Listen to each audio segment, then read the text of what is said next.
Today we are in Psalm 32, Tyler. Happy are those whose transgression is forgiven, whose sin is covered. Happy are those to whom the Lord imputes no iniquity, and in whose spirit there is no deceit. While I kept silence, my body wasted away through my groaning all day long. For day and night your hand was heavy upon me, my strength was dried up as by the heat of summer. Then I acknowledged my sin to you, and I did not hide my iniquity. I said, I will confess my transgressions to the Lord, and you forgave the guilt of my sin. Therefore, let all who are faithful offer prayer to you at a time of distress. The rush of mighty waters shall not reach them.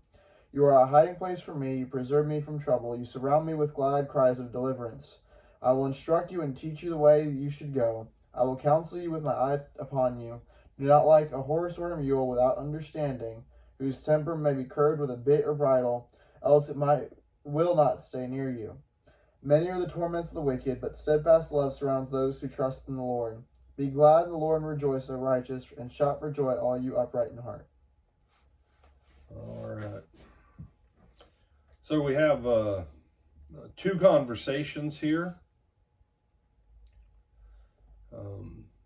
Now, some people would read verse 8 and 9 and say that it's still David. No, I hear that as the Lord answering back to David. But blessed or happy are those whose transgression is forgiven, whose sin is covered, those to whom the Lord imputes no iniquity, in whose spirit there is no deceit. And how do you get that? Verse 3 and 4, Tyler, the longer we hold back from going to God and saying, you know what, I screwed up, sir. I failed you, sir. No, I shouldn't have to go to God and tell him I failed.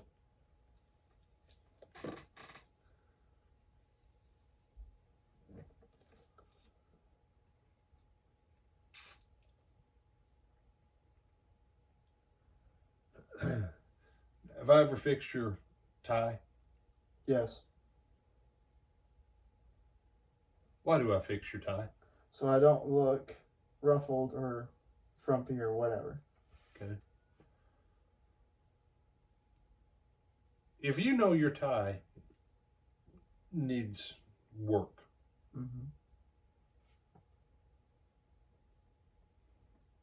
now just so everybody's clear, if Tyler's tie ain't right, I'm going to fix it, whether he wants me to or not.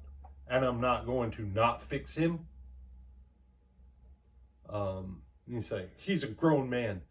Yeah, and I know plenty of grown men that they need someone to fix their collar, fix their ties, and fix the collar on their suit jackets because they go out the house looking like hobos.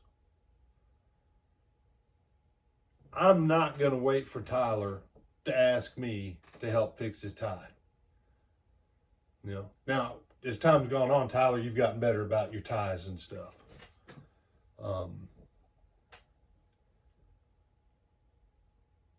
But I know when you walk up, whether or not your tie is right. Do you and I get that God knows when we walk up? He knows whether or not we have sin, iniquity, and transgression in our hearts. I think so. And the longer you hold on to it, the harder it is for you to come to him. You know, the deceit that he's talking about here is twofold. It's self-deception, and then it's God deception. So you can't deceive God. No, but in your heart you can think you're deceiving God. Well, that's self-deceived. No, self-deceived is you honestly thinking you're not jacked up. That's self-deception. God deception is when you think that God somehow doesn't know that you're jacked up. But the moment that you come to him, and go on ahead and read verse 5 again, Tyler. Then I acknowledged my sin to you, and I did not hide my iniquity. I said, I will confess my transgressions to the Lord, and you forgave the guilt of my sin. Sin, iniquity, transgressions. Father, I failed you. Here's how I failed you. I'm sorry, sir. And the Father goes, all right, I forgive you your guilt. Let's get up and go again, son. And that's why I say when he says, verse 7, you are a hiding place for me. You preserve me from trouble. You surround me with glad cries of deliverance. Then he transitions. Now the Lord's speaking. I'll instruct you and teach you the way you should go. I'll counsel you with my eye upon you. My eye upon you, that's God talking. That ain't about David. David's the one with his sin. It's God talking back to David.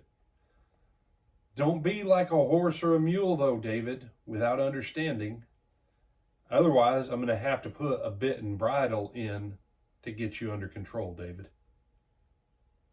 Be smarter than this. That's God's invitation. Be smarter than this. And then he says, otherwise it will not stay near you. What won't stay near you? The instruction won't stay near you, but neither will the forgiveness of the guilt of our sin. If we don't learn, we're going to be right there back with it. And we're going to miss instruction. But if we confess and come back to the Lord and say, Lord, teach me, work with me, please, sir. He says, I will. And anything else you want to add on that, my brother? No, sir. He said, but I don't want to talk about my sin. He ain't asking you to talk about it. He's asking you to confess it, repent of it, let him forgive it, and then let him teach you to get your head on straight. Wow. Not a bad offer. Nope. Not a bad offer. With that, I'm Brian Reagan. This is Tyler Kelly. And we bid you good evening.